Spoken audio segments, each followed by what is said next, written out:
낯선 문화, 낯선 사람들이 있는 곳으로 한 일주일간 다녀왔는데 여러분 보고 싶었습니다. 잘 지내셨습니까? 그래요.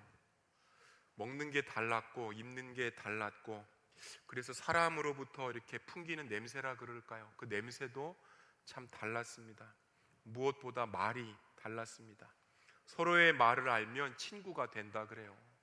말이 통하면 친구가 된다 그래요. 그런데 말이 통하지 않으면 친구가 될 수 없을 뿐만 아니라 경계를 하게 된답니다. 한국에서 왔어요? 지난 토요일이네요. 양철 지붕이 인상적이었던 네팔 현지 교회에서 예배를 드리고 권사님들이 한참 미용 봉사를 하고 아이들 간식, 떡꼬치죠. 떡꼬치를 이렇게 만들어주고 있을 때에 담임 목사님께서 교회 밖으로 나가셨습니다. 교회 밖으로 나가셨다가 한국말을 상당히 능숙하게 하는 그러한 한 네팔인을 만났습니다. 뭐라고 얘기했다고요? 한국에서 왔어요? 이 말에 경계가 풀리는 거예요. 이 말에. 그가 손으로 자기의 집을 가르쳤습니다. 저기 살아요. 우리 집이에요. 한동안 한국 빵가루 공장에서 일했던 그는 가족이 보고 싶어서 네팔로 돌아왔답니다. 그래도 5년간 한국에서 일했기 때문에 네팔의 수도 카트만두 그 주변 변두리에 3층짜리 집을 짓게 되었어요. 목사님과 같이 있던 장로님과 차 한잔 하고 싶다고 하면서 굳이 자기 집으로 데리고 가서 집 구경시켜주고 자기 가족들도 소개를 시켜주었답니다. 여러분, 서로의 말을 아는 것, 문화를 조금이나마 안다는 것, 김치 막 얘기하고 된장 얘기하고, 여러분 이렇게 얘기하게 되면 이 안다는 것 때문에 사람을 무장해제시킬 수가 있는 거예요. 안다는 것이 과연 무엇일까요? 어느 한 아이는 시험 때가 되어도 하라는 공부를 하지를 않았습니다. 당시에 산수 학원을 다녔었는데 그 학원을 마치면 곧장 집으로 오라고 하는 엄마의 말을 들은 채 만채하고 밤까지 놀았습니다. 화가 나신 엄마가 퇴근하셨는데 그 애는 그 퇴근을 못 이겨서 집을 나가버렸습니다. 빨리 도망쳐야 했기에 신발을 신지 못했고 때문에 집에서 멀리 도망가지는 못했습니다. 누굴까요? 저입니다. 그렇게 집에서 나오면 어떤 곳에 숨어 있었는데 엄마는 이상하게도 찾아냈습니다. 때로는 숨어 있을 장소를 바꾸어 숨어 있었는데 어김없이 내가 숨어 있는 어떤 곳이든 찾고 또 찾아내셨습니다. 아무리 빠르게 달아났었어도 숨는 곳을 여러 군데 마련하였어도 엄마는 찾아내었기에 그분의 손에서 벗어날 수 없음을 깨달았습니다. 오늘 말씀 2절처럼 엄마는 멀리서도 내 생각을 다 알고 있었습니다. 어떻게 알고 계셨을까요? 여러분, 여기에서 안다라고 하는 이 동사가 하나 또 나왔는데 이 안다 무슨 의미일까요? 사경회를 섬기려고 단기 선교를 네팔에 갔다 왔는데 사경회를 마친 후에 간 곳이 히말라야 산이 보였었던 어느 그러한 도시였습니다. 산악지대였어요. 2000m를 올라갔습니다. 많이 올라갔죠? 그러니까 1600m까지는 차로 올라가고 400m를 걸어서 올라갔던 거예요. 2000m 정도 되는 산에서 하루를 묵고 하산할 때였는데 길에 온통 똥들이 넘쳐나는 거예요.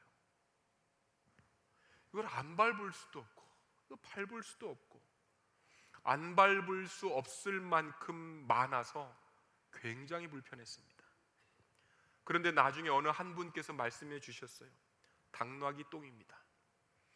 네팔에서는 당나귀의 똥을 미워할 수 없습니다. 계단식 논을 만들 때도 고산지대에 집을 지을 때도 아픈 사람들을 이고 병원에 데려다 줄 때에도 당나귀가 다 해주기 때문입니다. 여러분, 만약에 이 이야기를 몰랐다면 그냥 불편했을 거예요. 아하, 지저분하구나, 피해만 해야 되겠구나 이렇게 보였을 텐데 그게 왜 거기에 있는지를 알게 되니 당나귀가 이해가 되고 그 마음이 달라집니다. 당나귀 똥도 여러분 알고 나니까 미워할 수 없는 거예요. 안다는 것. 오늘 우리가 시편 139편 1절에서 6절을 읽고 그 다음에 10절까지 읽었는데 1절에서 6절에 보시면 아신다, 아신다 이러한 단어가 계속해서 반복적으로 등장을 해요. 안다는 게 무엇일까요? 나 걔 알아. 나 그 친구 알아. 이렇게 하는 어떤 단순함들을 넘는 개념이에요. 안다라고 하는 것은 인식한다라고 하는 것들과 구분이 돼요. 다릅니다. 그림책에 있는 산을 보면서 이 산은 높고 푸르고 험하다라고 머리가 움직이는 것을 인식한다고 한답니다. 실제로 산에 올라가니까 땀을 흘리게 되는구나. 실제로 산을 올라가니까 산거머리가 있는 거예요. 산거머리가 내 팔에 올라가니까 산거머리가 있구나. 실제로 산을 올라가니까 정상에서 바람을 느낄 수 있겠구나. 아하, 이게 산이구나 라고 느끼는 것을 안다라고 표현합니다. 네팔 사람이 한국의 말을 아는 것, 엄마가 나의 생각을 읽고 아, 그 새끼 거기 있네 잡아내는 것, 알기 때문에 잡아내는 거예요. 당나귀의 그것을 안다는 것, 체험과 참여를 통하여서 내 존재나 내 생각에 변화가 생기고 있구나 라고 하는 것을 안다라고 표현하는 거예요. 성경적으로는요, 아는 것과 믿는 것을 구분할 수 없다고 말씀합니다. 때문에 주님을 아는 것은 아는 것만으로 혹은 인식만으로 끝나지 않고 반드시 존재의 변화로 나아갈 수 있다는 것을 말씀해 주고 있어요. 오늘 본문의 배경이 고대 근동 사회입니다. 다윗이 하나님께서 저와 여러분들을 아신다라고 표현을 하고 있어요. 이 아신다라고 하는 이 표현 안에는 무엇이 들어가 있냐면 하나님께서 저와 여러분들의 시간을 같이 쓰셨다는 거예요. 하나님께서 우리와 우리의 시간을 경험하셨다는 거예요. 여러분들이 놀았을 때에 같이 놀았었다는 거예요. 여러분들이 슬펐을 때에 같이 슬퍼하셨다는 거예요. 여러분들이 식사를 하셨을 때에 시간을 같이 보내시면서 식사의 자리에 참여하셨다는 거예요.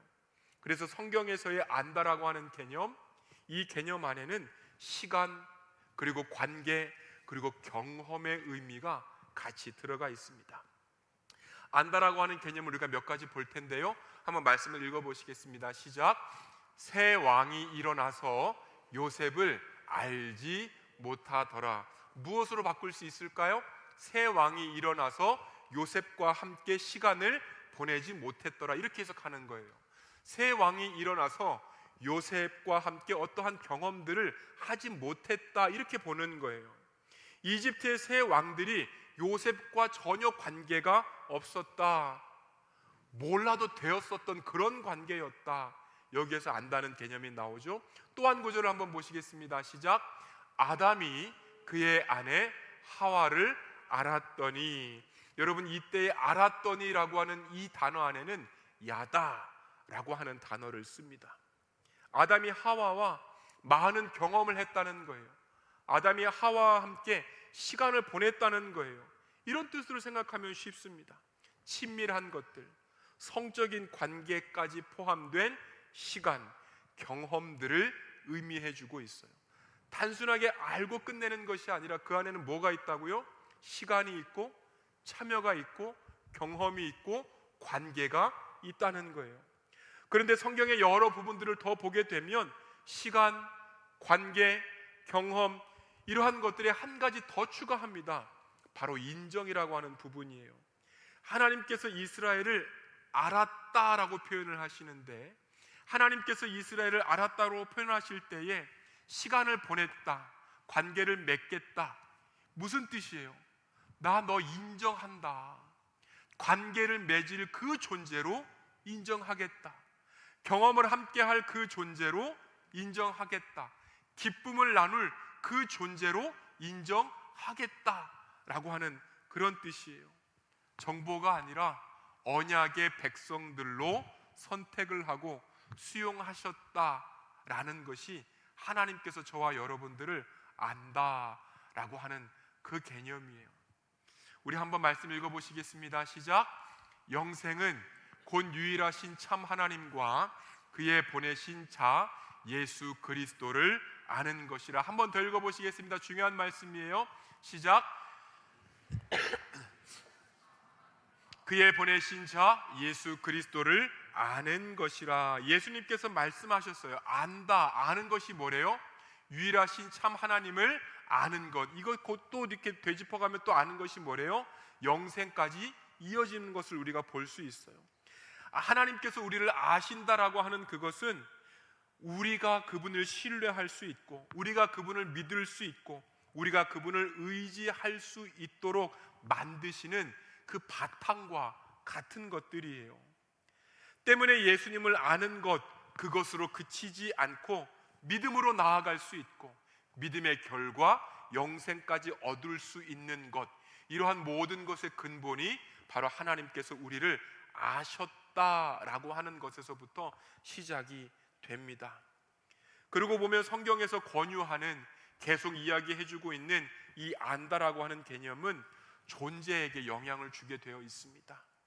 하나님과의 관계로 영향을 주게 되어 있다는 거예요. 다윗에게 안다는 것, 하나님과 관계를 맺을 수 있으니 하나님께서 우리를 책임지시고 기대하시는 것을 알게 되고, 결국에는 그 안에서 사는 법을 배우게 되는 것이었습니다. 따라서 하나님께서 아심이라고 하는 것은, 전지라고 하는 것은 추상적이지 않아요. 상당히 구체적입니다. 나를 아시는 하나님, 완전한 지혜로 저와 여러분들을 알고 계시는 거예요. 이후에 하나님께서 하시는 일 무엇이겠습니까? 임재. 여러분들을 돕겠다는 거예요. 임재. 저와 여러분들을 너무나도 계속해서 알고 계시니까 함께 하고 계시겠다는 거예요. 여러분, 오늘 본문 1절에서 6절을 보니까 나를 아시는 하나님, 굳이 신학적인 용어로 따지면 어떤 하나님이실까요? 들어보셨을 거예요. 전지하신 하나님이신 거예요. 7절에서 12절을 보니까 내가 피할 수 없는 하나님 사상이 나와 있어요. 굳이 신학적으로 따지면 무엇으로 설명할 수 있어요? 편재하신 하나님이에요. 13절에서 18절을 보니까 나를 만드신 하나님, 나를 창조하신 하나님의 모습도 볼 수 있어요. 여러분, 나를 아시는 하나님에 대해서 우리 다시 한번 1절과 2절을 읽어 보시겠습니다. 주님께서 나를 샅샅이 살펴보셨으니 나를 환히 알고 계십니다. 내가 앉아 있거나 서 있거나 주님께서는 다 아십니다. 멀리서도 내 생각을 다 알고 계십니다. 여러분, 1절에서 하나님께서 모든 것을 다 아신다는 것을 말씀하고, 2절부터는 하나님께서 다 아시는데 그렇다면 무엇을 알고 있느냐를 설명하고 있어요.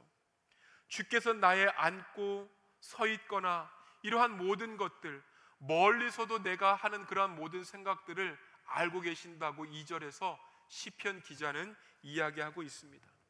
여러분, 제가 2절을 보면서 나를 아시는 하나님, 이것으로 끝나지 않고 나를 아시는 하나님 알기 위해서 하나님께서 그 시선에, 당신의 시선의 방향성을 먼저 우리에게 두셨구나 라고 하는 것들을 느낄 수 있었습니다. 여러분, 우리가 주님을 잘 몰라도 주님께서 우리에게 먼저 관심과 사랑을 두셨다는 거예요. 우리 계속 말씀을 읽는데 한 번 더 읽어보시겠습니다. 시작. 우리가 사랑함은 그가 먼저 우리를 사랑하셨음이라. 인간이 신을 찾는 것이 아니라, 인간이 하나님을 찾는 것이 아니라, 하나님께서 신이 인간을 찾아온 사건, 인격적인 사랑의 관계로 초대하시는 신이 바로 유일한 저와 여러분들이 믿고 있는 하나님이십니다. 네팔에 가보니까 어디 가도 있는 사원들이더라고요.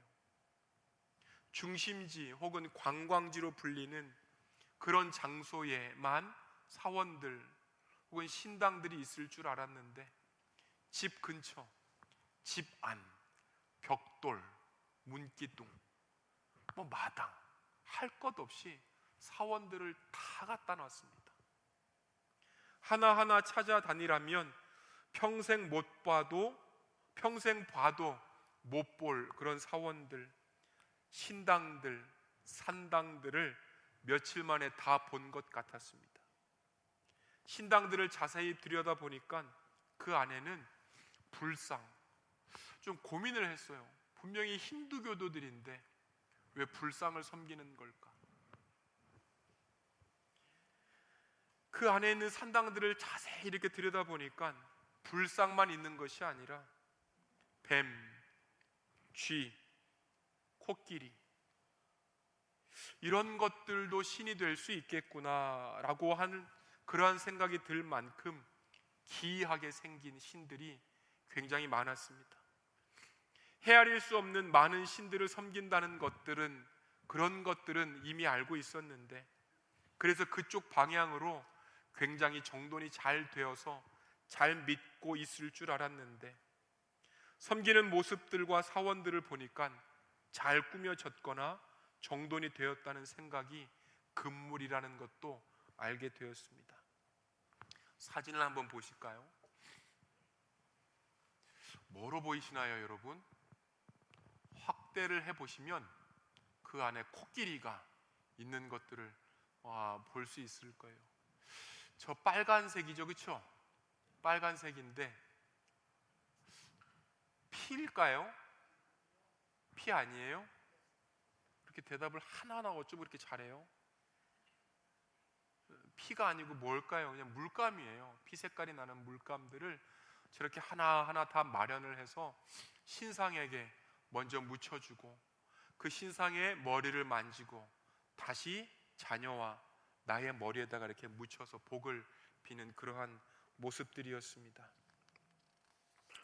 사진, 두 번째 사진도 있는데요, 좀 이렇게 자세히 보시면 뭐처럼 보이시나요? 뱀처럼 보이는 거예요. 저런 포스터와 같은 것들이 거의 모든 집에 다 있습니다. 거의 모든 집의 출입문에는 코끼리 신이었던 시바, 가네샤의 포스터가 걸려 있었고, 거기에도 어김없이 밥을 지디겨서 묻힌 후에 복을 기원했습니다. 세 번째 사진을 한번 보실까요?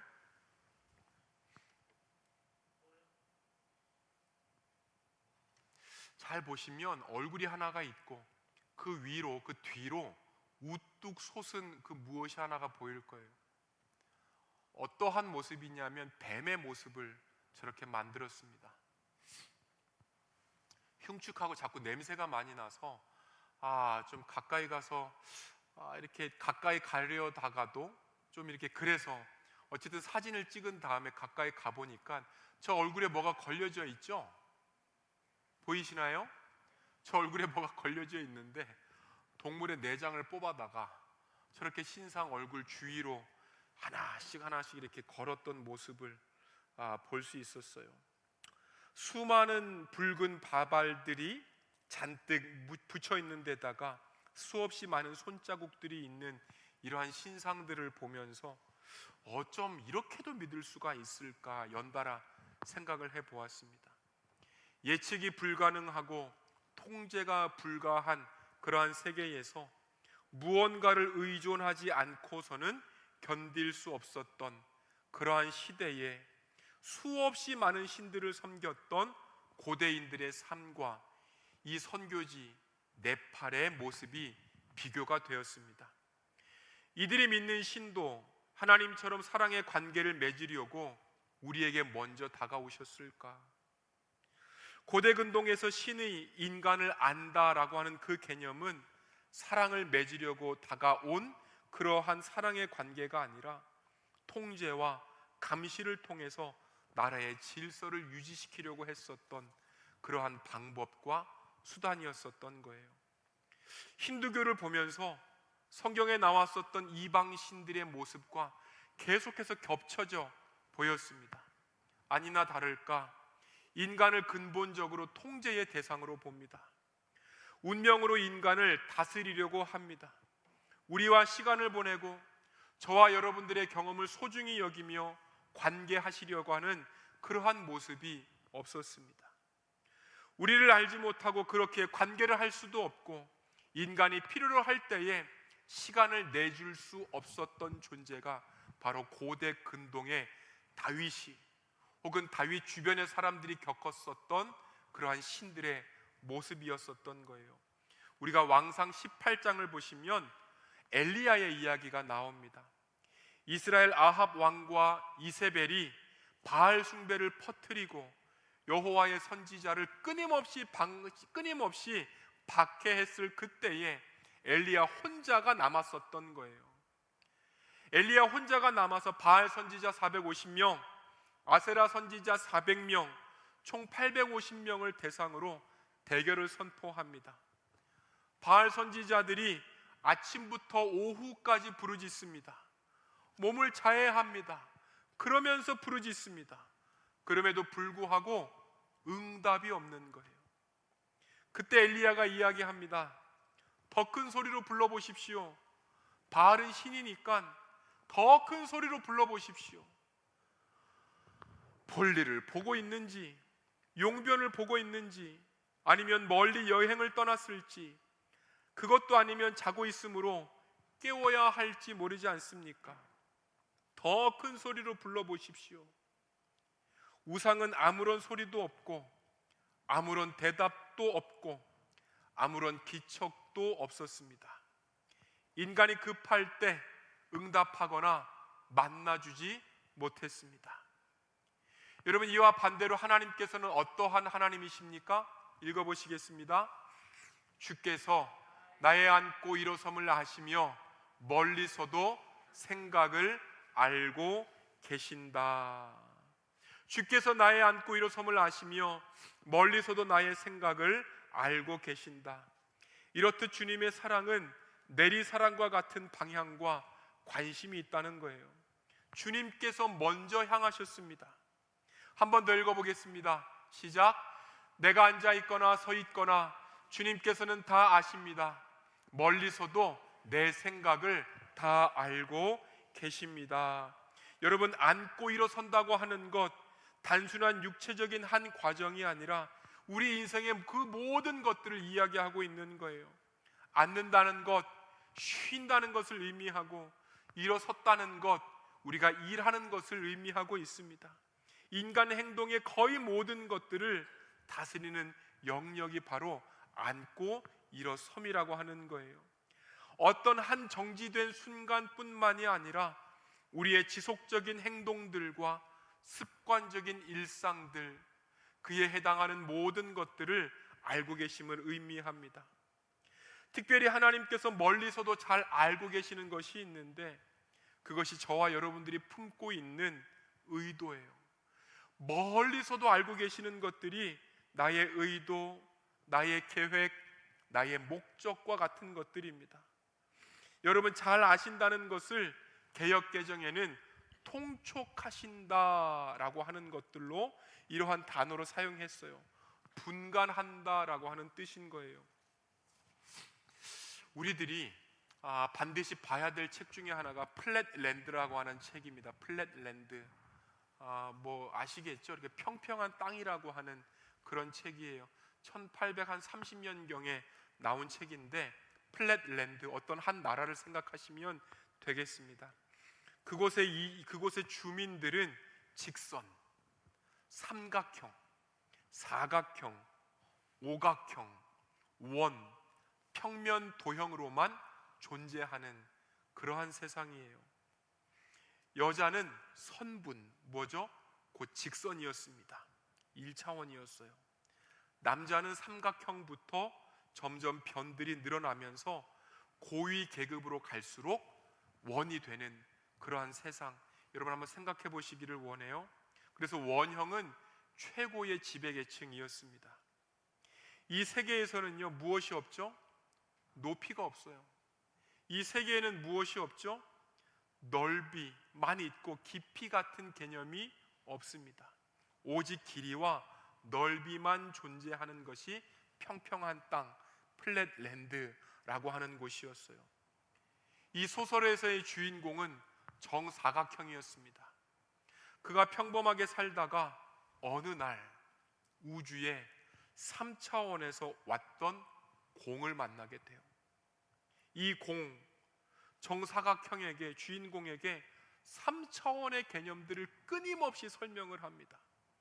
그런데 주인공 정사각형이 이해를 하지를 못해요. 그러다 공의 도움으로 정사각형이 3차원 세계를 경험하게 됩니다. 곧이어서 플랫랜드의 주민들에게 이 사실을 알렸던 거예요. 그 사회가, 그 많은 사람들이 이 정사각형을 어떻게 대했을까요? 이단적이다, 위험한 생각으로 간주하고 감옥에 가두어 버립니다. 감옥에 갇힌 정사각형, 3차원의 진리를 깨닫고 1차원 세계들을 존재들로 깨우쳐 보려고 했지만 실패했음을 회상하면서 다른 차원과 진리의 존재를 믿는 것이 얼마나 중요한지, 하지만 나의 습관들과 관습들이 이러한 사실들을 얼마나 억압하는지 생각해 보게 만드는 책이 바로 플랫랜드라고 하는 책이에요.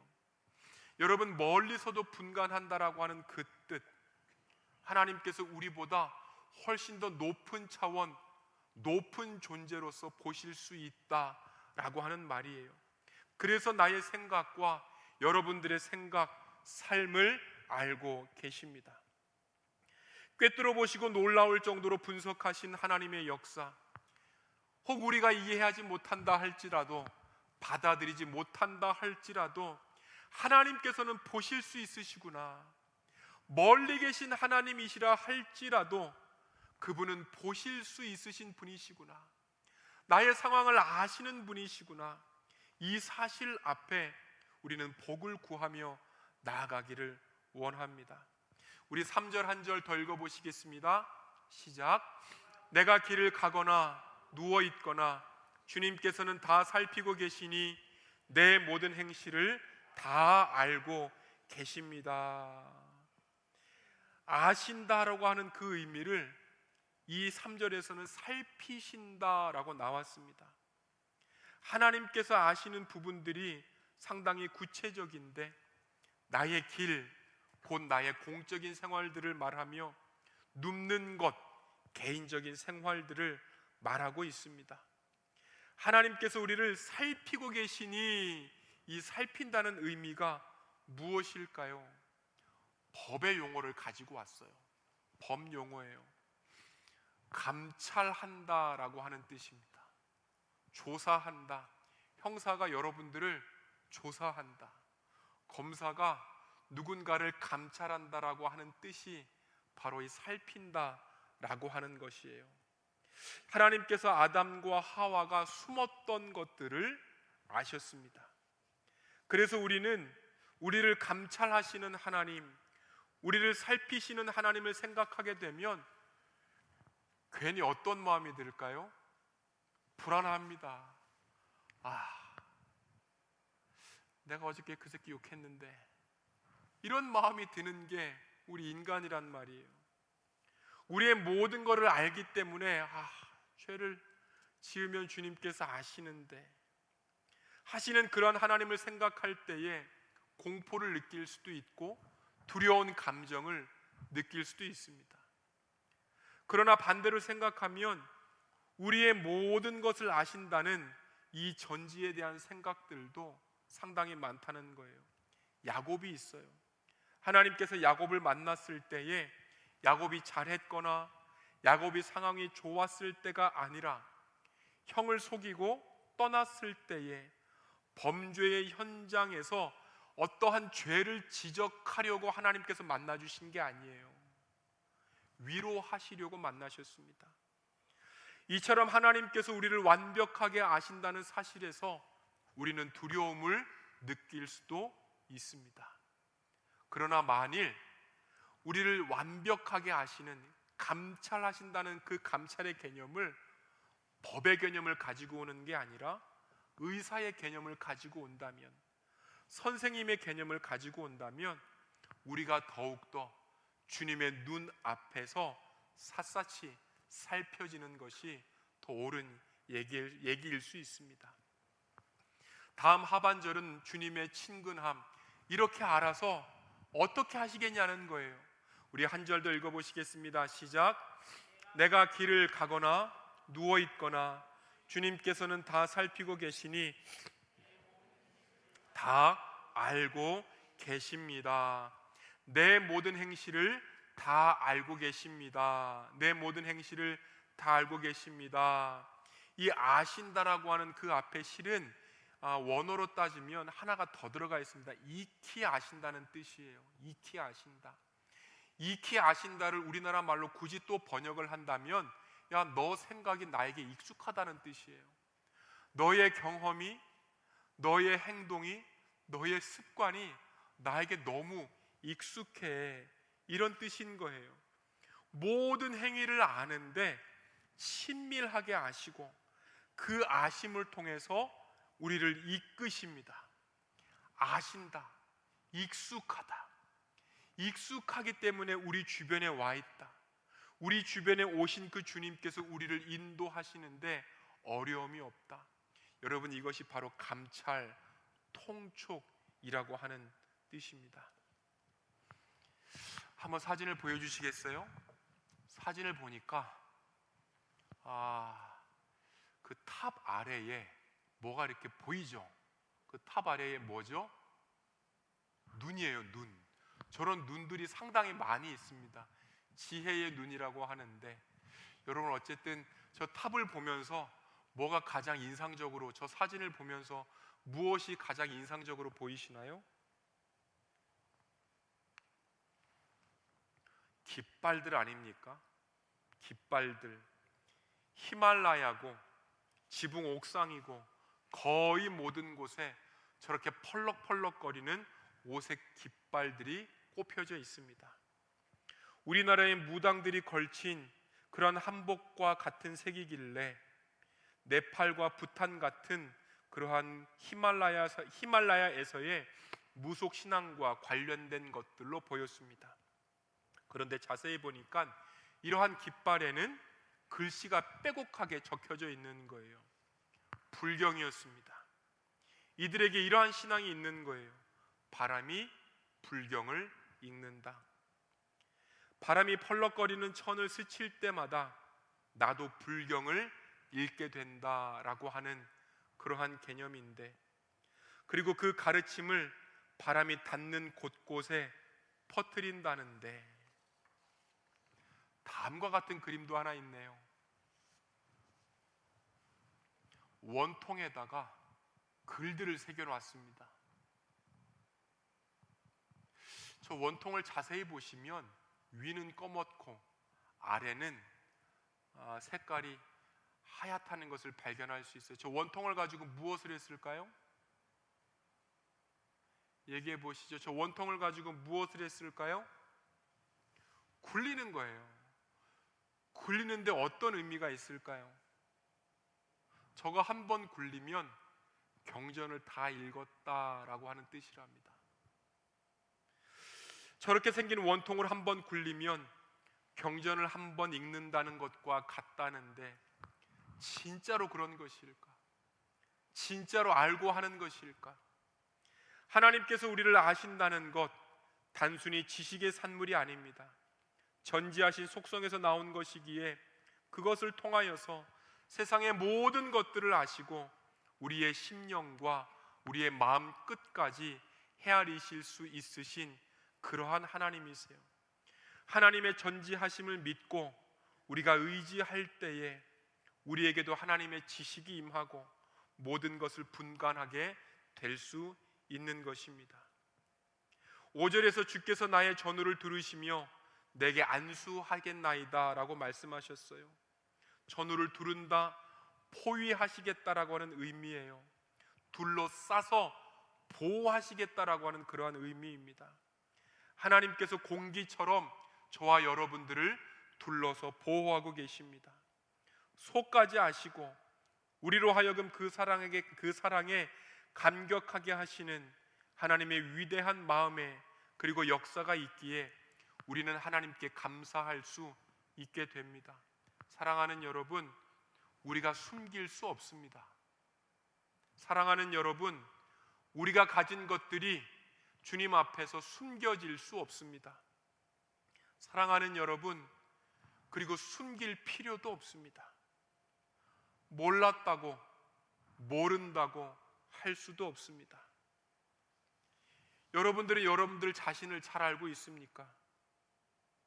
실제로는 내가 나이니 다른 사람들보다 많이 알 뿐 내가 나를 모르는 것, 이게 정답 아닙니까? 우리가 힘들 때, 우리가 부족하다 느낄 때, 뭐가 안 풀린다고 느낄 때 아시는 하나님, 상황을 아시고 나의 마음을 아시고 나의 뜻, 나의 결정을 아시는 그 하나님께 모든 것들을 맡기며 나아가시는 여러분들을 되시기를 소망합니다. 누군가 지은 시를 한 편 읽어드리고 오늘 말씀을 마치겠습니다. 나는 너를 안다. 내가 너를 지었다. 나는 내가 어머니의 태 속에 있을 때부터 너를 사랑했다. 너는 나의 사랑을 버리고 도망갔다. 그러나 나는 너를 사랑한다. 내가 얼마나 멀리 도망갔든 그건 하나도 문제가 안 된다. 너에게 도망갈 힘을 준 것이 바로 나다. 그러나 결코 내가 아주 가게 하지는 않을 것이다. 나는 너를 있는 그대로 받아들인다. 너는 용서받았다. 너의 모든 괴로움을 내가 다 안다. 이미 알고 있었다. 너는 도저히 이해할 수 없겠지만 내가 괴로워할 때면 나도 같이 괴로워한다. 나는 또한 너가 내 인생의 추함을 어떻게든 숨겨보려고 하는 그 모든 작은 기술들도 다 알고 있고, 그러나 너는 아름답다. 너는 스스로 볼 수 있는 것보다 훨씬 더 속사람이 아름답다. 너는 아름답다. 오직 너만이 가진 그 독특한 인격, 바로 거기에서 나의 거룩한 아름다움이 조금씩 흘러나오기 때문이다. 나는 너가 지닐 앞으로의 아름다움을 보고 있다. 약함 중에서 온전해지는 내 사랑의 능력을 통해서 너는 결국 완벽하게 아름다워질 것이다. 하나님께서 저와 여러분들을 이렇게 생각하시고 이렇게 관계를 맺으려고 하시고 이렇게 시간을 보내시려고 하시는 거예요. 요한복음 10장 14절 15절 말씀을 읽으시겠습니다. 시작.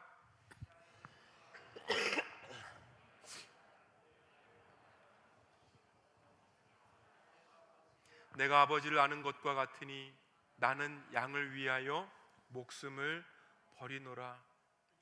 나는 내 양을 알고 내 양도 나를 아는 것이. 여러분, 감찰하시는 하나님, 그 결과가 목숨을 버리시겠다라고 하는 그 하나님의 의도, 하나님의 뜻이 있는 것입니다. 저와 여러분들이 일주일을 살아 나아가실 때도 하나님, 나를 보고 계시죠. 하나님, 나의 입술을 보고 계시죠. 하나님, 내가 어떻게 해야 될지 주님 알고 계시죠. 말씀하시옵소서. 종이 듣겠습니다. 알려주시옵소서. 종이 그 길로 나가겠습니다.